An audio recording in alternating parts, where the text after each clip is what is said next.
Alright guys, so it's finally a nice day out. It feels ridiculously hot, but I checked, it's only 70 degrees, so But today we're gonna go through the yard, look for problem areas, and come up with solutions.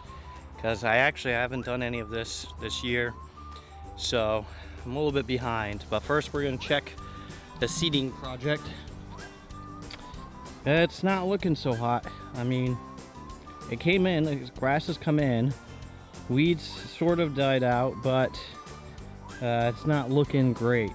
And the primary reason for that, we've had a ton of rain, but very little sun. And then of course today, we're getting tons of sun and heat, and now it's starting to look dried out.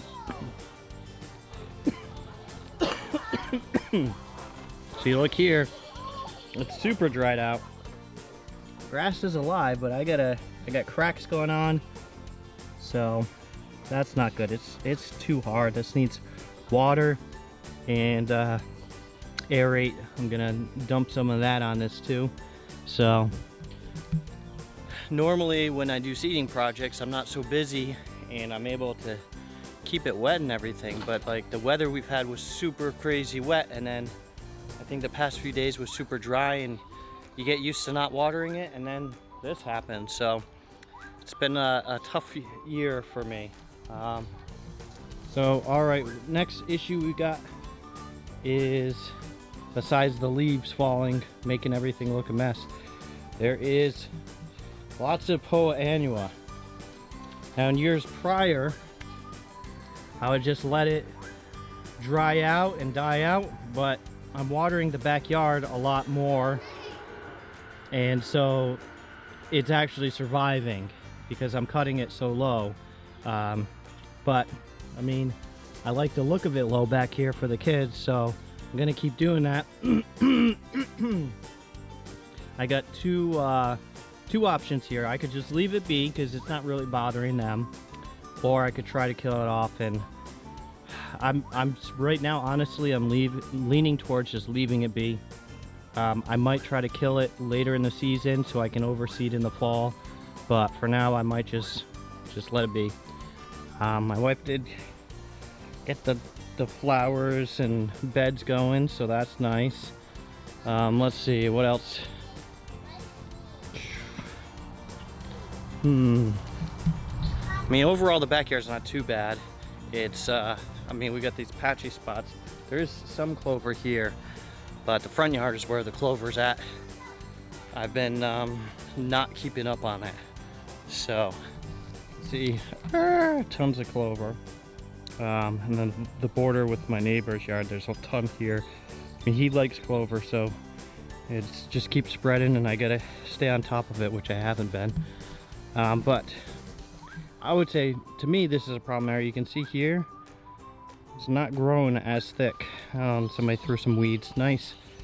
And then we got weeds all along here, because I skipped the pre-emergent here because I put some seed down, but it's not really taking. So that's a bummer. It's a little tiny bit. You can see here, little tiny bits, but this is why spring seeding projects usually isn't a good idea. You can see this is drying out. It desperately needs water. So I will be watering that. And then we got the weeds in there. What I might also do is move plugs. That might make more sense. In the front, again, I got a couple spots that haven't filled in completely yet. I could move some plugs. And over here, some more bare spots. Now this one is interesting. This used to be complete circle, so you can see it's already filling in. And so all this wasn't here. You can see the rhizome spreading out. So Kentucky bluegrass will fill in eventually, but what I'm probably going to do is move some plugs just to help it. So I've done that in the past many times. It works great. And again here, I might throw some aerate or what was the other RGS product over here that stimulates the growth. See if I can get that to catch up.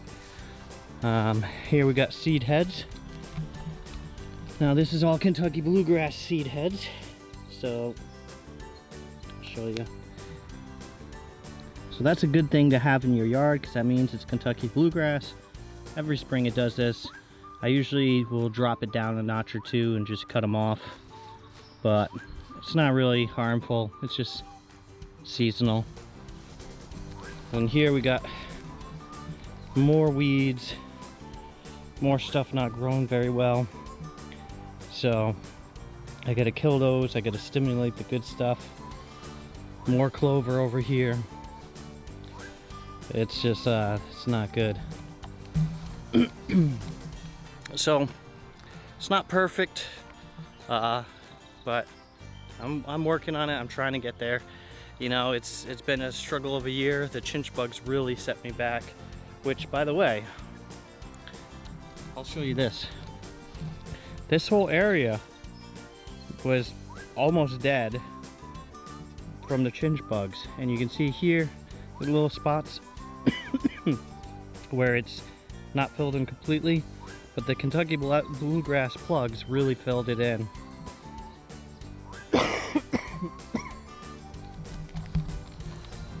Oh yeah, and I got a pretty bad cold, so you know, weather's finally nice and I'm sick, but it's just the struggles, man, with the kids and everything.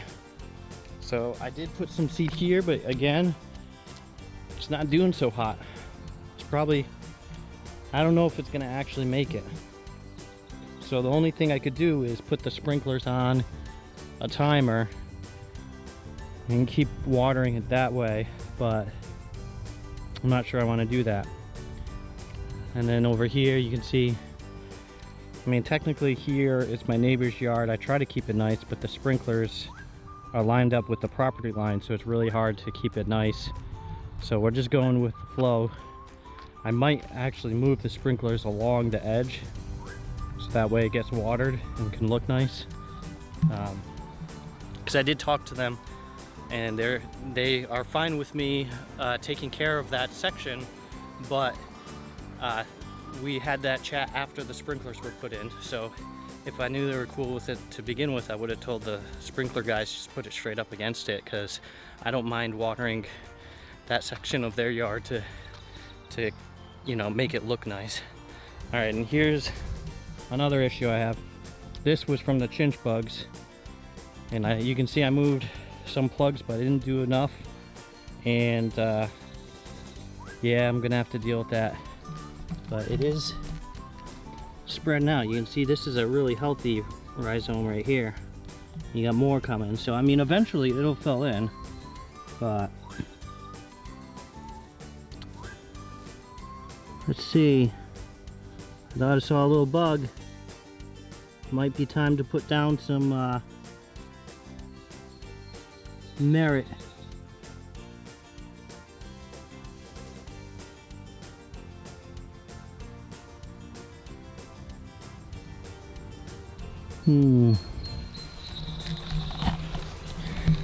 So those are the issues with the lawn. I'm gonna try to address as many of them as I can today. We'll see how this goes. Look at this guy right here. He's out there watering the plants. Now the kids grew vegetables here, so no flowers this year. Doing a good job, buddy. There is some flowers, okay. Do you water them every day? Gotta water them every day when there's no rain, right? Oh, and I almost forgot I got a buddy.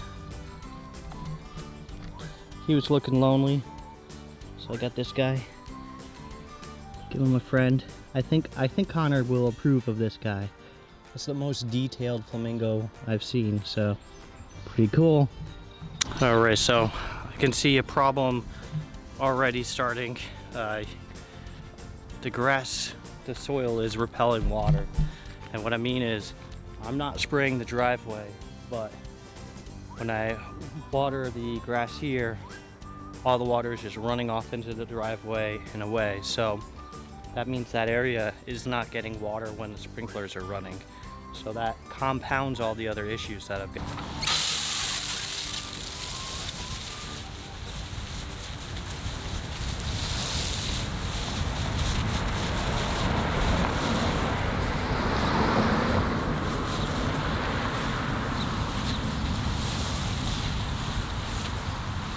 Now what's really interesting is here, the slope is a lot more, but it's not repelling water like it is over here. And I think it's because I applied more of the aerate type products along this area last year, but I probably didn't do as much over there, so just more to think about. But right now I'm getting the soil moist, so hopefully when I do go back over it with the aerate, it will actually soak in and not run off.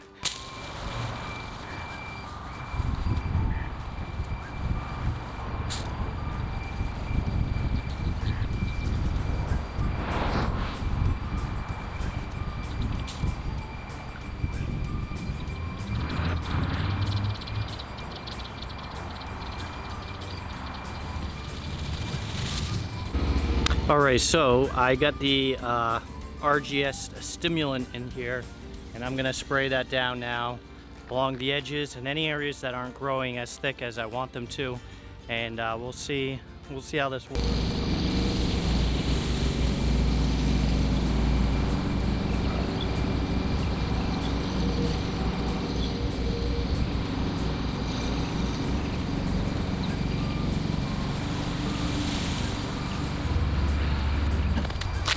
So I am a little disappointed with this sprayer. You can visibly see that it's only brown on this side, like a strip, and then it's clear water here. So I'm able to work around that, but I feel like it should be an even application.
All right, guys, super hot day, well, to me.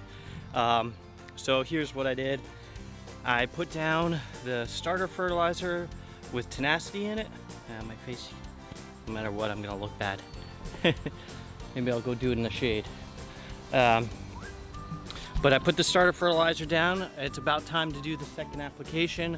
I'm trying to prevent weeds back here while allowing the grass to grow. And so that will do that. And then I also put down some Moss X.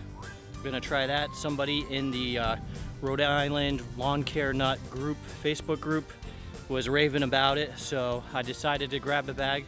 I was at Ace Hardware and I picked up a whole bunch of stuff. So I also put down some Magical because I've been forgetting to put it down. I was supposed to put it down a while ago. Because my soil needs lime and I prefer Magical. I feel like it does a better job for the consumer ones. There are some pro grade ones that are also like Magical that work well too. But yeah, it was on sale, Memorial Day weekend sale at Ace, which they're giving out American flags, so I got some of those. What else did I put down?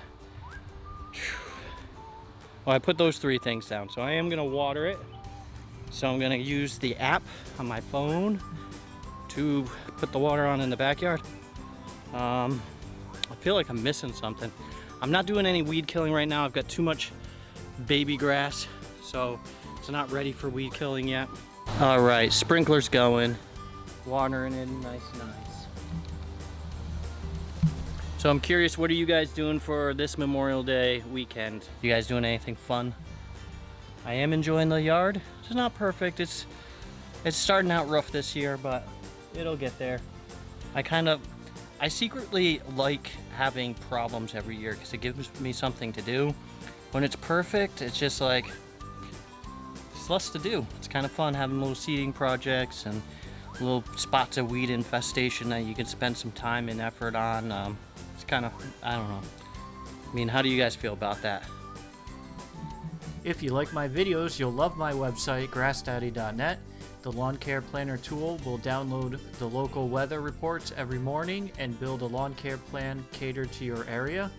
The lawn care journal allows you to keep track of what you put down, when you put it down, so there's no more guessing or over or under applying any products. We also have a Lawn of the Week contest. Every week a winner gets a Grass Daddy t-shirt.